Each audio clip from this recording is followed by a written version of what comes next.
Je servais du whisky quand on a frappé. Lentement, hésitant, presque répété. Je l'ai su avant même d'ouvrir. J'avais vu la lettre avec son écriture. J'avais senti le désespoir entre chaque ligne tordue. Et il était là, mon père, l'homme qui m'avait échangé contre un fils qu'il n'avait jamais eu.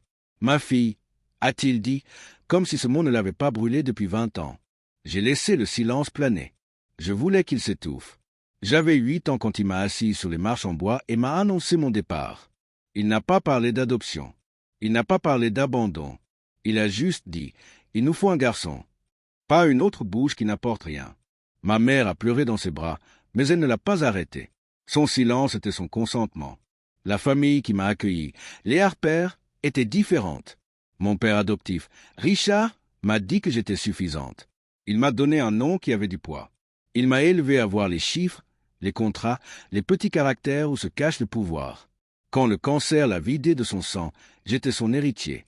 Son empire était mien. Son héritage reposait sur mes épaules, lourd et tranchant comme une armure. C'est alors que mon père biologique est réapparu. Au début, il a prétendu qu'il s'agissait d'une réconciliation. Il racontait des histoires de nuits blanches, de regrets, de mon absence. Il posait ses mains rugueuses sur les miennes lors des dîners et m'appelait ma petite fille.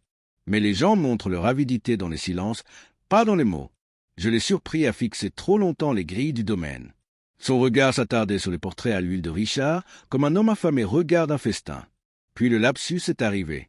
En buvant du vin, il murmura « Ton frère ? Eh bien, il n'est pas vraiment fiable avec l'argent. Mais avec toi, on pourrait arranger les choses. Nous, le même mot qu'il a utilisé quand il m'a trahi. Je ne l'ai pas confronté. La confrontation est bruyante, désordonnée. J'ai préféré le silence. Au lieu de cela, je l'ai observé. J'ai trouvé des dettes qui le suivaient comme des ombres. Des entreprises ont fait faillite, des créanciers qui me tournaient autour. Son fils, le garçon qui m'a remplacé, avait un casier judiciaire pour les jeux d'argent et les fraudes. Il pensait que mon héritage était la clé pour débloquer leur ruine. Ce qu'il ne réalisait pas, c'est que j'étais déjà en train de les débloquer. Première étape, l'inviter à s'approcher. Je lui ai laissé croire que son charme avait opéré. J'ai ri à ses blagues répétitives. J'ai posé ma main sur son bras comme une fille qui pardonne. Deuxième étape, les papiers. Je lui ai fait signer des documents anodins, enrobés de jargon juridique. Il pensait que c'étaient des accords de fiducie. En réalité, ils ont cédé le peu d'actifs qui lui restaient sous mon contrôle. Troisième étape, la scène.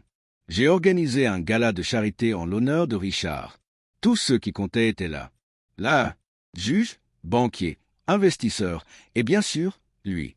Ce soir-là, je portais de la soie noire, une fille drapée d'élégance. Il se tenait à côté de moi, souriant, imaginant déjà la richesse coulant dans ses veines. À la fin des discours, j'ai demandé le micro. J'ai raconté l'histoire de Richard Harper, l'homme qui a élevé au pouvoir un enfant abandonné. J'ai parlé de loyauté, de sacrifice, du prix de l'amour.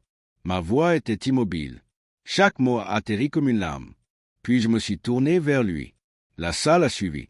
Cet homme, ai-je dit, m'a abandonné à 8 ans parce que je suis né fille. Ce soir, il est venu en père. Mais ce qu'il est, ce qu'il a toujours été, c'est un mendiant. Allaitement, chuchotement, le visage vidé. J'ai soulevé les papiers signés. Légalement, chaque propriété, chaque bien auquel il s'accrochait encore m'appartient désormais. Et chaque créancier qu'il pensait pouvoir distancer a déjà été prévenu. À minuit, il est en faillite. Le silence était chirurgical.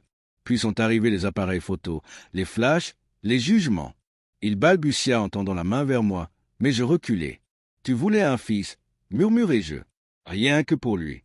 Maintenant, tu peux expliquer à ton fils pourquoi tu n'as plus rien. » Je le regardais s'effondrer devant les hommes. Il avait autrefois tenté d'impressionner. L'humiliation était permanente. Son empire de mensonges s'est effondré en une soirée, orchestrée par la fille qu'il avait abandonnée. Plus tard, seul dans le bureau de Richard, je me suis servi un autre whisky. Pour la première fois, le poids sur mes épaules semblait léger. Je n'avais pas reconquis de père.